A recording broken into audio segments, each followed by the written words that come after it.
चव्हाणांनी 2014च्या सरकारच्या वरून का असेना वारंवार राष्ट्रवादी काँग्रेस पक्षावर टीका केली। त्यानंतर आता विजय वडेट्टीवार अशा पद्धतीने सुप्रिया सुळे यांना टार्गेट करतायत। महाराष्ट्रातले काँग्रेसचे जे नेते आहेत ते जाणीवपूर्वक राष्ट्रवादी शरदचंद्र पवार पक्षाला कॉर्नर करू पाहताय का?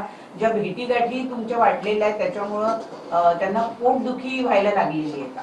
नाही, यात आपण ज्या पद्धतीने सांगितलंय मी एवढंच सांगू इच्छितो की राष्ट्रवादी काँग्रेस पक्ष शरद पवार पक्षाला टार्गेट करणं एवढं सोपं नाही।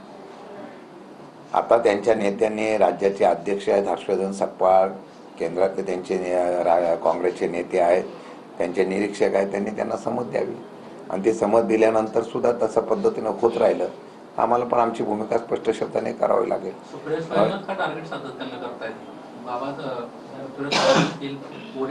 सगळ्यांचा आक्षेप सुप्रिया सुळेंबद्दलच आहे। सुप्रिया सुळे देखील म्हणते की दिल्लीचे नेते आमच्याशी चांगले वागतात, राज्यातल्या नेत्यांना काय झाले माहिती सातत्यानं आमच्या विरोधात बोलत असतात। म्हणूनच मी सांगलं सुप्रिया सुळेताई आमच्या पक्षाच्या नेत्या आहेत, त्यांच्याबद्दल अशा प्रकारचा चुकीचा समज किंवा चुकीचा मेसेज देऊन चुकीच्या बाबतीमध्ये बोलणं हे पक्ष आम्ही सहन करणार नाही।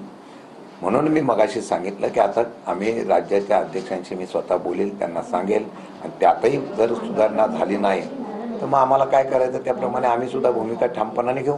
जातीचं राजकारण केलं जातंय। शरद पवारांची कन्या म्हणून सुप्रिया सुळे, शरद पवार जे मराठा नेते मानले जातात, महाराष्ट्रातले एक दिग्गज नेते मानले जातात, त्यांची कन्या असलेल्या सुप्रिया सुळेंच्या बाबतीत की त्यांनी ओबीसीचं सर्टिफिकेट काढलेलं आहे असं म्हणून ओबीसी विरुद्ध मराठा असं काहीतरी नवीन वाद लावू पाहतायत का ते?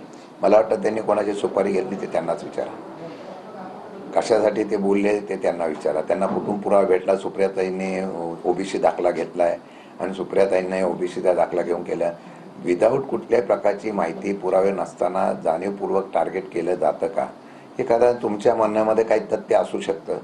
खरं म्हटलं तर आज राज्यामध्ये ज्या पद्धतीने मराठा आणि ओबीसी वाद सुरू केलेला आहे, सत्तेमध्ये वाद मी समजू शकतो, मी आजही म्हणतो ह्या दोन्ही समाजामध्ये वाद त्यांच्या श्रेयवादाच्या असलेल्या महायुतीतल्या दोन नेत्यामध्ये चालू आहे, त्यांच्या मित्र पक्षाच्या प्रमुख नेत्यामध्ये चालू आहे।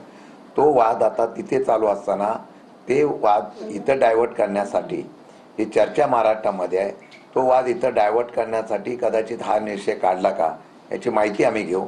मला वाटतं की आता मराठा आणि ओबीसीला या असलेल्या वादामध्ये त्यांच्यात असलेल्या मित्र पक्षाची चढाओढ चालू आहे। कोणी श्रेय घ्यायचं, कोणत्या जातीचं घ्यायचं याच्यावर ते श्रेयवाद चालू असताना यांनी अशा प्रकारचा संभ्रम निर्माण करण्याचा प्रयत्न केला, हे का केला याची मी माहिती निश्चितपणाने घेईल। पक्षाचे आमदार रोहित पवार यांची मात्र काँग्रेस सोबत मागच्या अनेक वर्षांपासून जवळीकता वाढताना दिसते। सातत्यानं राहुल गांधींसाठी पुढाकार घेणं, राहुल गांधींचे फ्लेक्स लावणं, कुठेतरी राष्ट्रवादी काँग्रेस शरदचंद्र पवार पक्षाला ते रामराम करतायत अशा पद्धतीची जोरदार चर्चा आहे।